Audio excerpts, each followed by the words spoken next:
How are you, Daniel? I'm very good. Thank you so much for VC, having me. you can hear us? Hear us? You can hear us now? Okay, great. Yes. Good. Okay, so I'll just introduce Daniel. Daniel Pinchbeck is a dear friend, author of many, many books. One on plants, actually, so there is a very strong connections with our friends here. Yeah. I wrote a book called Breaking Open the Head on psychedelic shamanism in 2002 and visited the Sequoia people in Ecuador for that book, kind of before it was as popular as it is now. And then a few years ago, there was another book on the history of ayahuasca that I wrote with my friend, Sophia Rocklin, called When Plants Dream. So I think it's wonderful that you're bringing these marvelous people into this environment. It is, and it's also wonderful to have Yat here, live from Hong Kong, so now you can hear us. Yes, I can hear you. Yeah. I'm actually. We just went from the ancient technologies to Zoom with Hong Kong. That's pretty cool.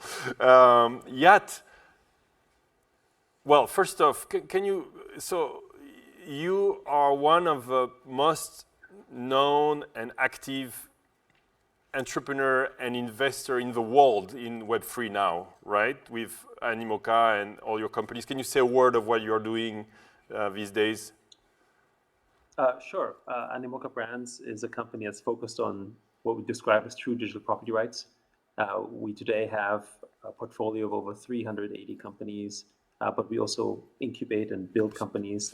Some of them I think that will be here today as well, such as the Sandbox and Life Beyond. But we were also one of the earliest investors back in 2018 in companies like Dapper Labs and OpenSea and Wax and Decentraland and so forth. And I've really been sort of building out the space with the hope that Web3 will bring about a better and fairer internet.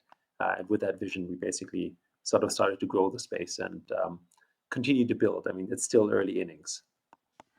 How many companies did you? He said 370. 370. Yeah. Thank you for following. 380. And what for you is the relationship between this Web3 technology and sort of consciousness, the possible evolution of consciousness, the future of consciousness? Well, consciousness is an interesting thing because, if you look at, for instance, this idea of nature versus nurture, one could argue that, consciousness and sort of social norms are things that are perhaps a big part of nurture. So the society that we're in, for instance, the beliefs and the traditions that we live in.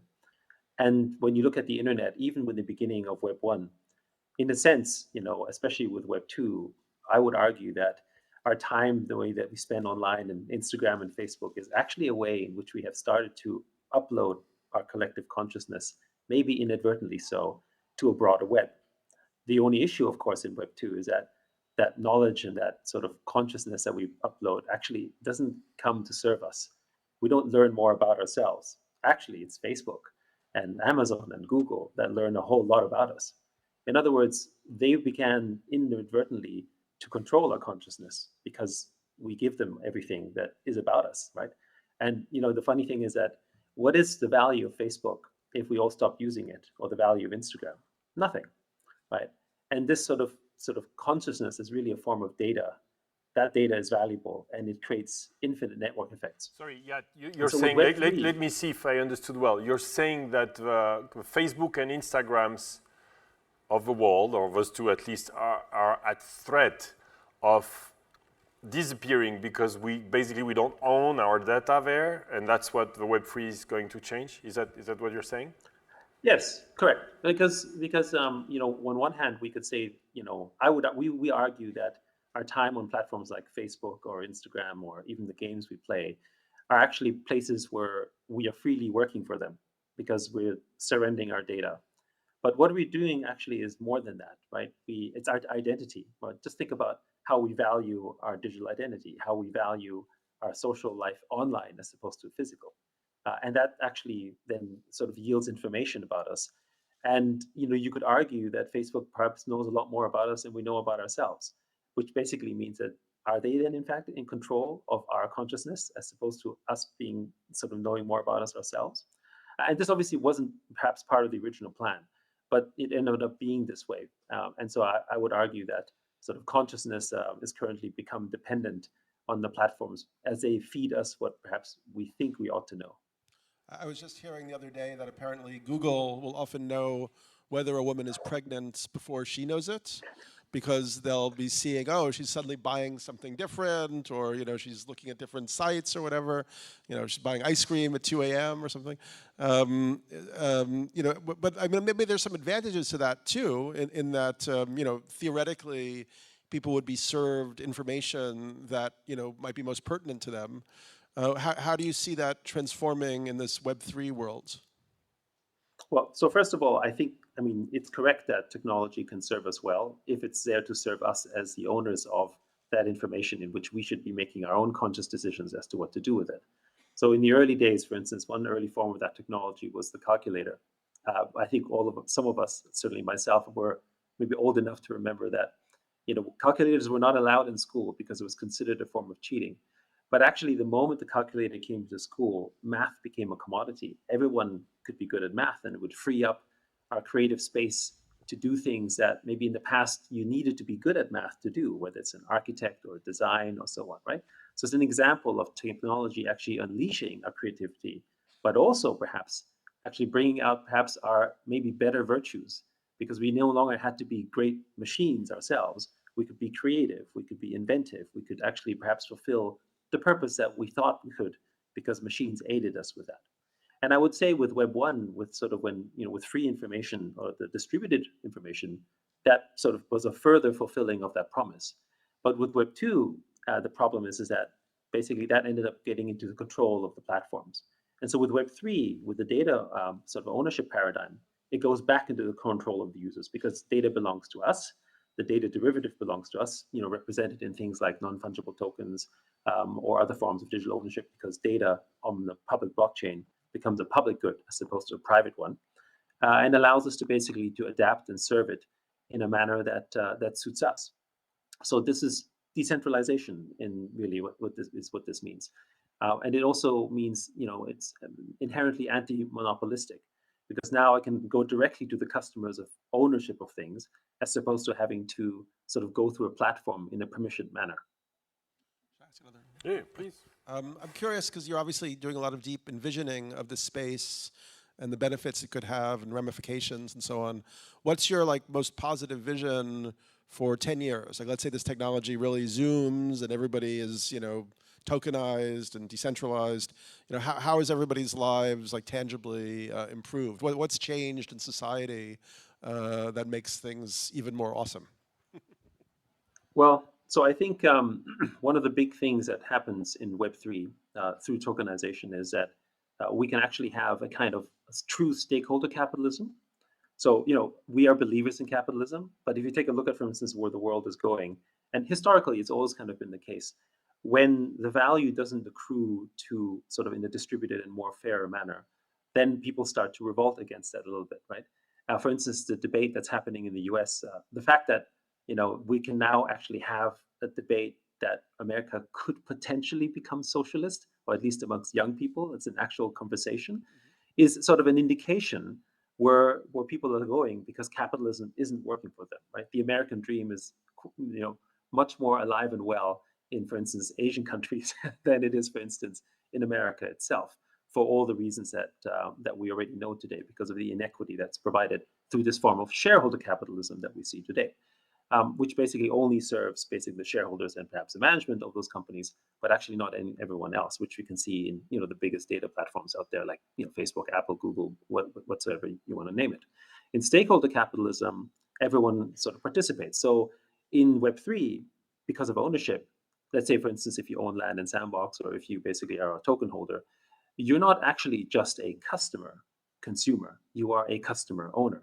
You actually get to benefit from the benefits of the growth of the network as well, right? Think of the mental model that you can sort of think of is, imagine if Facebook actually was co-owned by each of its users who provide value to the network. What would the world look like if that was the case? That is actually a much more sustainable long-term value. So it's not just about sustainability in terms of ESG and ecosystem. It's about sustainability, about human value, human time.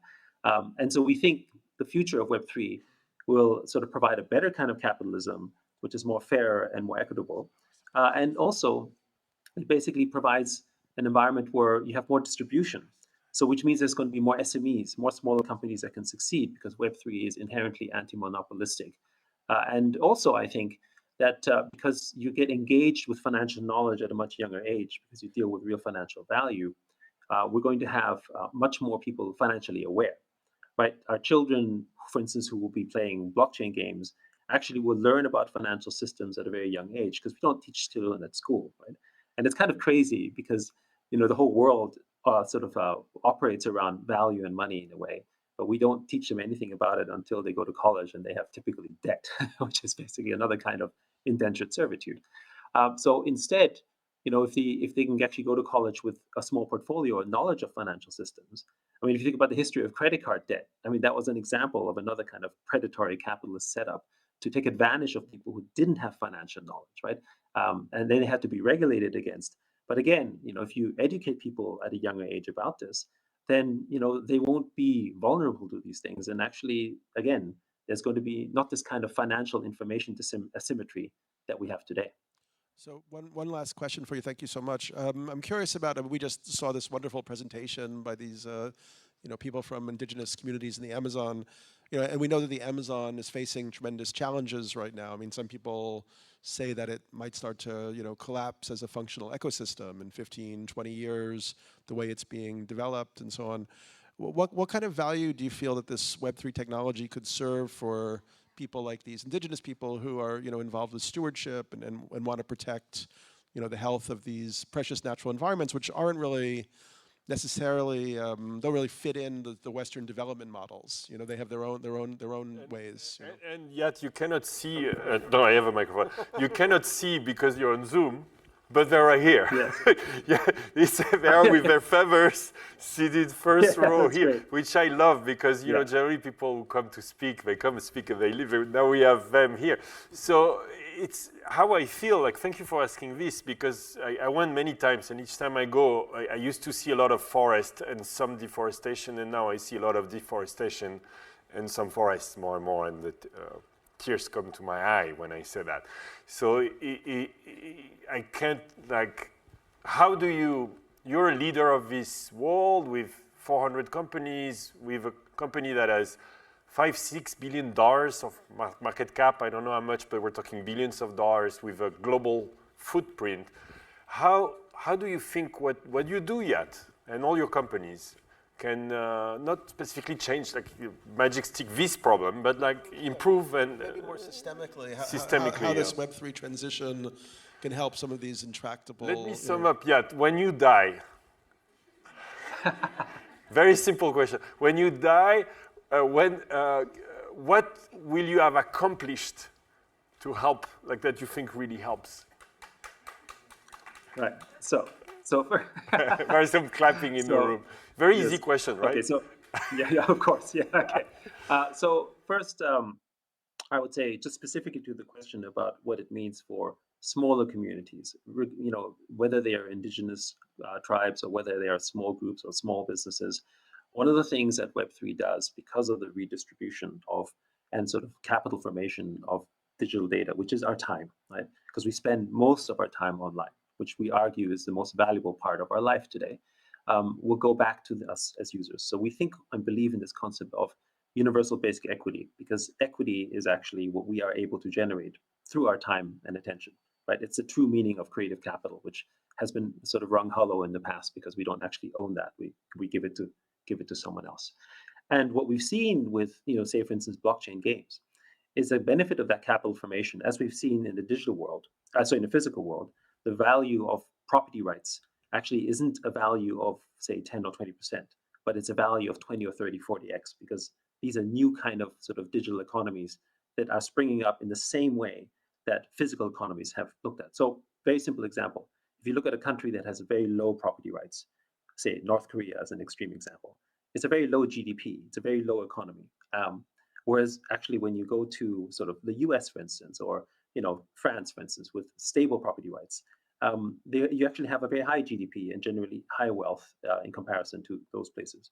That's the opportunity spectrum from Web 2 to Web 3, right? So that means that if you're, for instance, in blockchain gaming, if you're a company that only has tens of thousands of users, you can still have a sustainable business that sort of works. The problem about many smaller companies today in this kind of world that we live in is that they get subsumed and overtaken by larger organizations because of this idea of economies of scale. And there's no way to resist it because of the fact that they get squeezed out because they can't be sustainable unless they have economies of scale themselves, right? That's the sort of classic sort of original form of sort of shareholder capitalism, which will change in Web3 because it's more decentralized, as we've seen. And so I think in the future, that's basically how we think the world will develop. In terms of legacy, I mean, what I'm hoping for in Web3 obviously is, as I said, this more fair, more equitable capitalism. What will happen is we will go from sort of a company company structures into community-owned companies, typically that you could describe as DAOs, so decentralized autonomous organizations, which are also run in very democratic fashion. And so, and that actually, I think, will reinvigorate our faith in the democratic system, which I would argue has sort of suffered a lot in the past.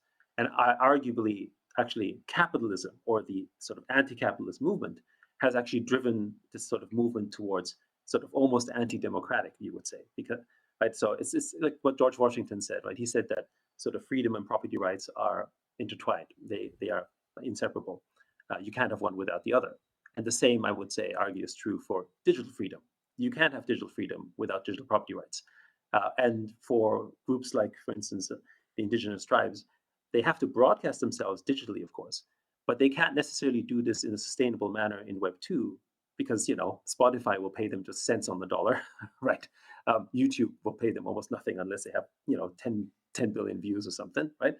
But in Web 3, because of capital formation, they only need a small, loyal following, sort of their 1,000 true fans, and they can be a sustainable business and protect their land because it's sustainable now, because they don't need to have, these large audiences, because the users can actually have its true value formed in the world that is Web3.